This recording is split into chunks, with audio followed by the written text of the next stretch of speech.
Everyone, welcome back to home tutor. आज की इस वीडियो में हम करने वाले हैं कक्षा 7 के संस्कृत विषय के पाठ 3 का अभ्यास कार्य। पाठ का अध्ययन हम कर चुके हैं। नहीं देखा है वीडियो तो देख लीजिएगा, क्योंकि जब आप पाठ को पढ़ते हैं तो प्रश्न अभ्यास आप आसानी से कर पाते हैं, समझ पाते हैं। अगर आपने वीडियो नहीं देखी है देख लीजिएगा, लिंक आपको नीचे डिस्क्रिप्शन बॉक्स, ऊपर आई बटन और एंड ऑफ द वीडियो मिल जाएगा। तो चलिए आज की वीडियो को शुरू करते हैं और देखते हैं आज का अभ्यास। वयम अभ्यासम कुर्मः, हम अभ्यास करते हैं। तो अभ्यास में पहला प्रश्न है, अधोलिखिता नाम प्रश्ना नाम उत्तराणि एक पदेन लिखन्तु।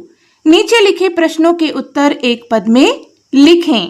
पहला है, शुभम भवतु इति कः वदति। शुभ हो ऐसा कौन कहता है? तो यहाँ पर उत्तर है आचार्या यानी कि शिक्षिका।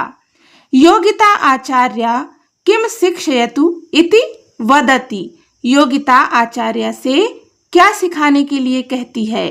तो यहाँ पर होगा सूर्य नमस्कारम यानी कि सूर्य नमस्कार। सूर्य नमस्कारः कति नाम आसना नाम समाहारः अस्ति।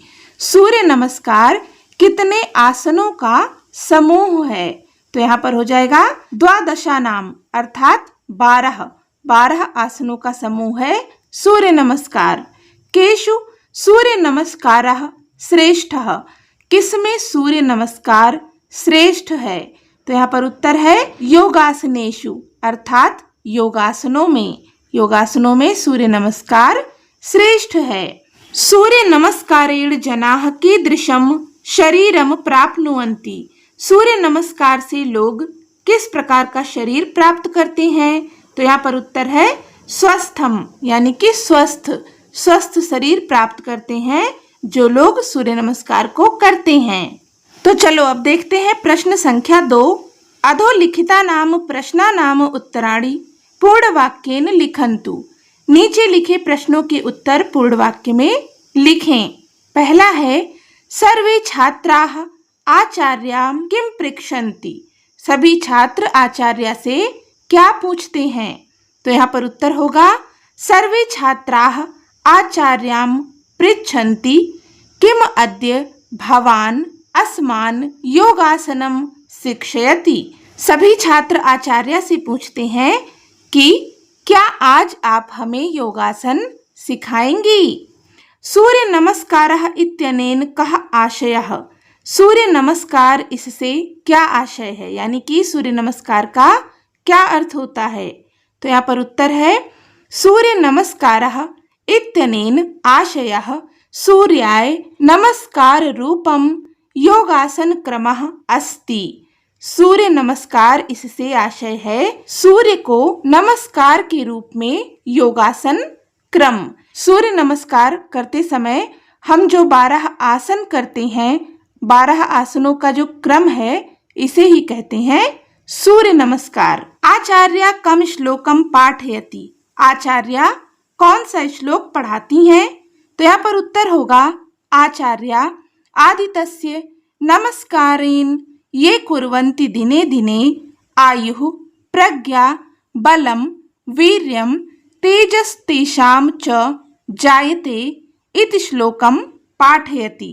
आचार्य जो लोग आदित्य यानी कि सूर्य को प्रतिदिन नमस्कार करते हैं उनकी आयु, बुद्धि, बल, वीरता और तेज बढ़ते हैं या उत्पन्न होते हैं, ये श्लोक पढ़ाती हैं। सूर्य नमस्कारस्य प्रथमः मंत्रः कः।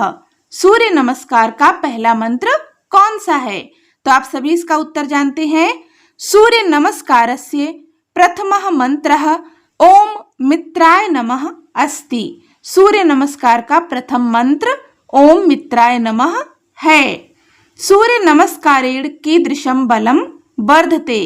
सूर्य नमस्कार से किस प्रकार का बल बढ़ता है? तो यहाँ पर उत्तर होगा सूर्य नमस्कारेण शारीरिकम मानसिकम आध्यात्मिकम च बलम वर्धते। सूर्य नमस्कार से शारीरिक, मानसिक और आध्यात्मिक बल बढ़ता है। इसके बाद है प्रश्न संख्या 3। पाठात् समुचितं पदं चित्वा अधः रिक्त स्थानानि पूरयन्तु। पाठ से समुचित पद चुनकर नीचे रिक्त स्थानों को पूरा करें। यहाँ पर हमें कुछ अपूर्ण वाक्य दिए गए हैं। इन्हें पूरा करने के लिए हमें क्या करना है? पाठ से उचित पदों को चुनना है, इन रिक्त स्थानों में लिखना है और इन वाक्यों को पूरा करना है। पहला वाक्य है, प्रत्येकस्मात् पूर्वम एकः मंत्रः भवति। यहाँ पर होगा सूर्य नमस्कारान, यानी कि सूर्य नमस्कार के प्रत्येक सूर्य नमस्कार के पहले एक मंत्र होता है। फिर है, वयम प्रतिदिनम करवाम। हमें प्रतिदिन करना चाहिए। क्या करना चाहिए? तो यहाँ पर होगा सूर्य नमस्कारम, सूर्य नमस्कार करना चाहिए। वयम प्रतिदिनम सूर्य नमस्कारम करवाम। स्वस्थम स्वस्थम च प्राप्नवाम। तो यहाँ पर होगा पहला ये जो रिक्त स्थान है, यहाँ पर हम लिखेंगे शरीरम और यहाँ पर लिखेंगे मनः। स्वस्थम शरीरम स्वस्थम मनः च प्राप्नवाम। स्वस्थ शरीर और स्वस्थ मन प्राप्त करें। एकेन सूर्य नमस्कारस्य बहूनि प्रयोजनानि वदामि। यहाँ पर होगा श्लोकेन। एकेन श्लोकेन सूर्य नमस्कारस्य बहूनि प्रयोजनानि वदामि। एक श्लोक से सूर्य नमस्कार के बहुत सारे लाभ बता रही हूँ। फिर है, आदितस्य ये कुर्वन्ति दिने दिने। यहाँ पर होगा नमस्कारान। आदितस्य नमस्कारान ये कुर्वन्ति दिने दिने, जो प्रतिदिन आदित्य यानी कि सूर्य को नमस्कार करते हैं। अधोलिखितानि शब्द रूपाणि पठन्तु अवगच्छन्तु च। नीचे लिखे शब्द रूपों को पढ़ें और समझें। तो यहाँ पर आपको कुछ शब्द रूप दिए गए हैं जो कि किसके हैं? चतुर्थी विभक्ति के हैं। चतुर्थी विभक्ति का रूप है जिसमें कि यहाँ पर आपको पुल्लिंग, स्त्रीलिंग और नपुंसक लिंग के कुछ शब्द दिए गए हैं। तो चलो इन्हें पढ़ते हैं और समझते हैं। तो सबसे पहले यहाँ पर लिखा गया है लिंगम यानी कि लिंग, फिर है शब्दः यानी कि शब्द, और फिर यहाँ पर एक वचनम, द्विवचनम और बहुवचनम, ये तीनों दिए गए हैं। तो सबसे पहले हमें यहाँ पर दिया गया है आकारांत पुल्लिंगम, यानी कि आ से अंत होने वाले पुल्लिंग शब्द, ऐसे शब्द जिनका अंत अ से होता है, जैसे कि यहाँ पर है छात्र। तो छात्र का चतुर्थी विभक्ति के एक वचन में रूप होता है छात्राएं, यानी कि छात्र के लिए। द्विवचन में होता है छात्राभ्याम, यानी कि दो छात्रों के लिए, और बहुवचन में रूप होता है छात्रेभ्यः, यानी कि बहुत सारे छात्रों के लिए। इसी प्रकार से अगला शब्द है नायक। तो नायक का चतुर्थी विभक्ति के एक वचन में रूप होता है नायकाय, द्विवचन में नायकाभ्याम और बहुवचन में नायकेभ्यः। फिर यहाँ पर शब्द है आदित्य। आदित्य शब्द के चतुर्थी विभक्ति के एक वचन में रूप बनेगा आदित्याय, द्विवचन में आदित्याभ्याम और बहुवचन में आदित्येभ्यः। इसके बाद यहाँ पर दिया गया है स्त्रीलिंग शब्द। तो सबसे पहले है आकारांत स्त्रीलिंग शब्द। आकारांत यानी कि ऐसे शब्द जिनका अंत आ से होता है, जैसे कि आचार्य। आचार्य शब्द का चतुर्थी विभक्ति के एक वचन में रूप होगा आचार्यई, द्विवचन में आचाराभ्याम, बहुवचन में आचाराभ्यः। इसी प्रकार से योगिता। योगिता शब्द का चतुर्थी विभक्ति के एक वचन में रूप है योगिताए, द्विवचन में योगिताभ्याम और बहुवचन में योगिताभ्यः। फिर है बालिका शब्द। इसका चतुर्थी विभक्ति के एक वचन में रूप बनेगा बालिकाए, द्विवचन में बालिकाभ्याम और बहुवचन में बालिकाभ्यः। फिर यहाँ पर है इकारांत स्त्रीलिंगम, यानी कि ऐसे स्त्रीलिंग शब्द जिनका अंत ई से होता है, यानी कि जिन शब्दों के अंत में ई की मात्रा लगी होती है, जैसे कि शालिनी। तो शालिनी शब्द के चतुर्थी विभक्ति के एक वचन में रूप बनेगा शालिन्यै, द्विवचन में शालिनीभ्याम और बहुवचन में शालिनीभ्यः। फिर है नदी। नदी का चतुर्थी विभक्ति के एक वचन में रूप बनेगा नद्यै, द्विवचन में नदीभ्याम और बहुवचन में नदीभ्यः। भगिनी शब्द का चतुर्थी विभक्ति के एक वचन में रूप बनेगा भगिन्यै द्विवचन में भगिनीभ्याम और बहुवचन में भगिनीभ्यः। फिर यहाँ पर है अकारांत नपुंसक लिंग शब्द, तो यहाँ है आसन, एक वचन में रूप बनेगा आसनाय, द्विवचन में आसनाभ्याम और बहुवचन में आसनेभ्यः। फिर है भोजन, तो भोजन का हो जाएगा भोजनाय, द्विवचन में भोजनाभ्याम और बहुवचन में भोजनेभ्यः। फिर है शब्द फल, फल का हो जाएगा फलाय, द्विवचन में फलाभ्याम और बहुवचन में फलेभ्यः। आगे है अत्र इदम अवधेयम, यहाँ इसे जाने। नमः शब्दस्य योगे चतुर्थी विभक्ति भवति, नमः शब्द के योग में चतुर्थी विभक्ति होती है, अर्थात जहाँ पर भी आपको नमः शब्द दिखाई दे तो उसके पहले जो भी संज्ञा या सर्वनाम शब्द होगा उसमें चतुर्थी विभक्ति का प्रयोग होता है। जैसे कि भास्कराय नमः, भास्कर यानी कि सूर्य को नमस्कार या सूर्य के लिए नमस्कार। अब इसी नियम से संबंधित आपका ये चौथा प्रश्न यहाँ पर दिया गया है।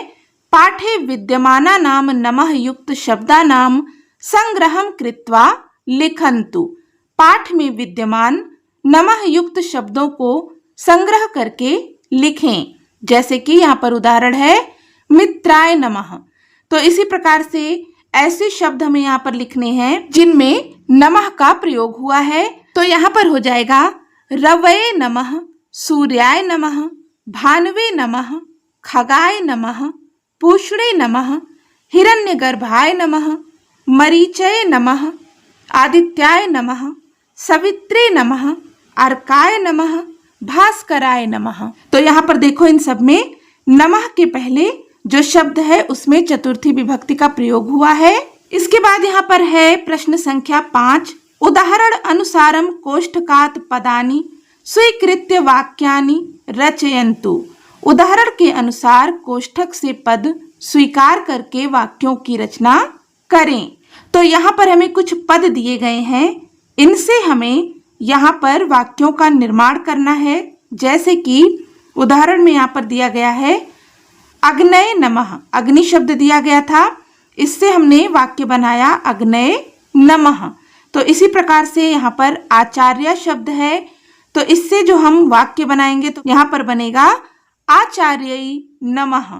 फिर है त्रिवर्ण ध्वजः, तो यहाँ पर होगा त्रिवर्ण ध्वजाय नमः। फिर अगला शब्द है जनकः, ये पुल्लिंग शब्द है तो यहाँ पर होगा जनकाय नमः। वृक्ष है तो यहाँ पर हो जाएगा वृक्षाय नमः। फिर है देवी, तो ये स्त्रीलिंग शब्द है, यहाँ पर होगा देव्यै नमः। इसके बाद है भगिनी, तो यहाँ पर हो जाएगा भगिन्यै नमः। फिर यहाँ पर दिया गया है मातामही, तो ये हो जाएगा मातामहे नमः।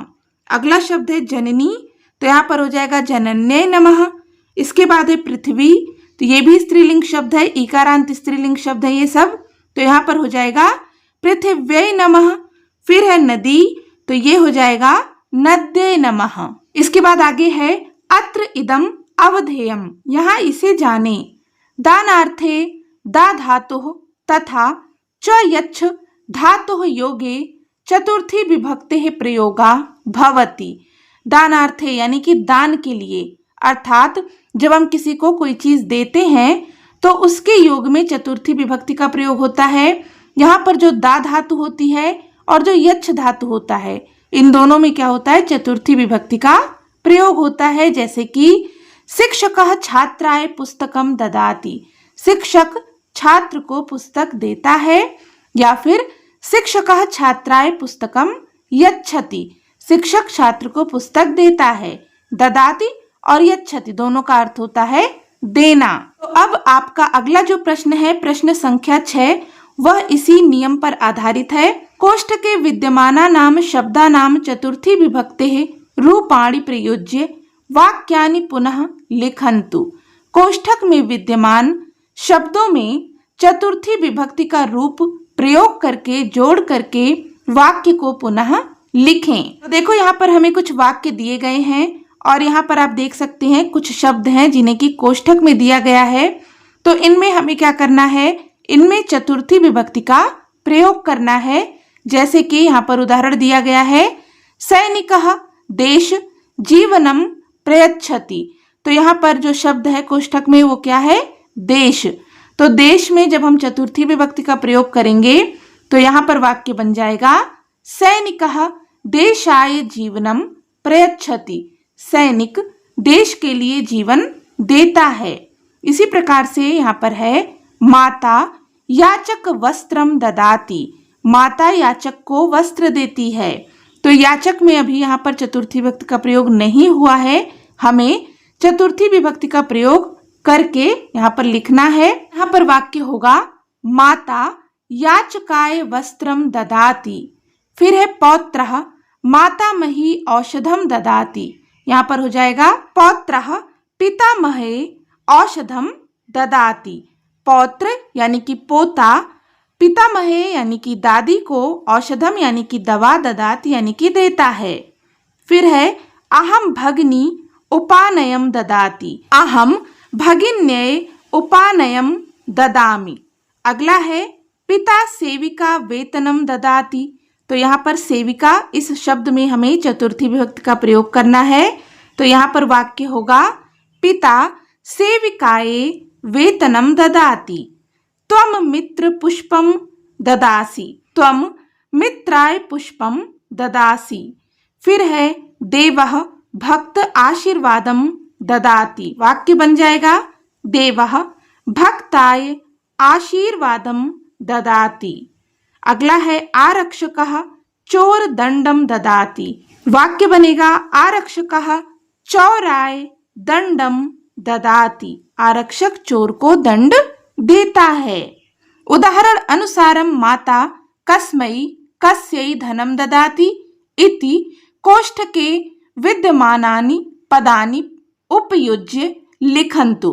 उदाहरण के अनुसार माता किसे धन देती है, इस प्रकार कोष्ठक में विद्यमान पदों को जोड़ करके लिखें। यहाँ पर है माता और यहाँ पर शब्द है ददाति यानी कि देना, और बाकी यहाँ पर हमें कुछ शब्द दिए गए हैं तो हमें इनके साथ में धन शब्द को जोड़ करके वाक्य बनाना है। जैसे कि यहाँ पर उदाहरण में दिया गया है, सबसे पहले पुत्री शब्द था तो यहाँ पर हो गया माता पुत्रै धनम ददाति। माता पुत्री को धन देती है। इसी प्रकार से अगला शब्द है पुत्रः। तो यहाँ पर हो जाएगा माता पुत्राय धनम ददाति। माता पुत्र को धन देती है। फिर है पाचिका। पाचिका यानी कि रसोइया, स्त्री रसोइया। जो कोई स्त्री खाना बनाती है, रसोई बनाती है, उसे संस्कृत में कहते हैं पाचिका। तो यहाँ पर हो जाएगा माता पाचिकाये धनम ददाति। माता पाचिका को धन देती है। अगला शब्द है आपणिकः। आपणिकः यानी कि व्यापारी या दुकान वाला। तो यहाँ पर हो जाएगा माता आपणिकाय धनम ददाति। माता व्यापारी को धन देती है। अगला शब्द है याचकः। याचकः का अर्थ होता है मांगने वाला। यहाँ पर वाक्य बनाएंगे माता याचकाय धनम ददाति। माता याचक को धन देती है। अगला है पितामही यानी कि दादी। तो यहाँ पर हो जाएगा माता पितामहे धनम ददाति। माता पितामही को धन देती है। अब यहाँ पर है हमारा अंतिम प्रश्न इस पाठ का, इस अभ्यास का, प्रश्न संख्या 8। उदाहरण अनुसारम रिक्त स्थानानि पूरयन्तु। उदाहरण के अनुसार रिक्त स्थान को पूरा करें। तो यहाँ पर हमें उदाहरण दिया गया है। शब्द है गणेश। तो गणेश का चतुर्थी विभक्ति के एक वचन में शब्द रूप बनेगा गणेशाय, द्विवचन में गणेशाभ्याम और बहुवचन में गणेशेभ्यः। इसी प्रकार से यहाँ पर शब्द है भक्त। भक्त शब्द का चतुर्थी विभक्ति के एक वचन में रूप होता है भक्ताय, द्विवचन में हो जाएगा भक्ताभ्याम और बहुवचन का यहाँ पर दिया गया है भक्तेभ्यः। भक्ताय, भक्ताभ्याम, भक्तेभ्यः। फिर है सेविका। सेविका का चतुर्थी विभक्ति के एक वचन में रूप बनेगा सेविकाए, द्विवचन में दिया गया है सेविकाभ्याम और बहुवचन में हो जाएगा सेविकाभ्यः। अगला शब्द है अनुजा। अनुजा का चतुर्थी विभक्ति के एक वचन में रूप है अनुजाए, द्विवचन में होगा अनुजाभ्याम और बहुवचन में अनुजेभ्यः। अगला शब्द है गृहिणी। गृहिणी शब्द के चतुर्थी विभक्ति के एक वचन में रूप बनेगा गृहिणी। द्विवचन में यहाँ पर दिया गया है गृहिणीभ्याम और बहुवचन में होगा गृहिणीभ्यः। फिर है कुमारी। कुमारी का चतुर्थी विभक्ति के एक वचन में रूप है कुमार्यै। द्विवचन में कुमारीभ्याम और बहुवचन में हो जाएगा कुमारीभ्यः। फिर है वन। वन शब्द का चतुर्थी विभक्ति के एक वचन में रूप दिया गया है वनाय। द्विवचन में होगा वनाभ्याम और बहुवचन में वनेभ्यः। फिर शब्द है मित्र। मित्र शब्द का चतुर्थी विभक्ति के एक वचन में रूप बनेगा मित्राय। द्विवचन में मित्राभ्याम और बहुवचन यहाँ पर है मित्रेभ्यः। तो ये था पाठ 3 का अभ्यास कार्य, जिसे कि हमने यहाँ पर पूरा कर लिया है। इस पाठ से संबंधित कोई भी डाउट हो तो आप कमेंट करके पूछ सकते हैं। और अगर आज की ये वीडियो आपको हेल्पफुल लगी हो तो प्लीज इसे लाइक कीजिएगा, अपने दोस्तों के साथ में शेयर कर दीजिएगा। और चैनल पर पहली बार आए हैं, वीडियो आपको अच्छी लगी, हेल्पफुल लगी तो प्लीज इसे सब्सक्राइब भी कर लें। मिलते हैं नेक्स्ट वीडियो में, तब तक के लिए take care and bye bye.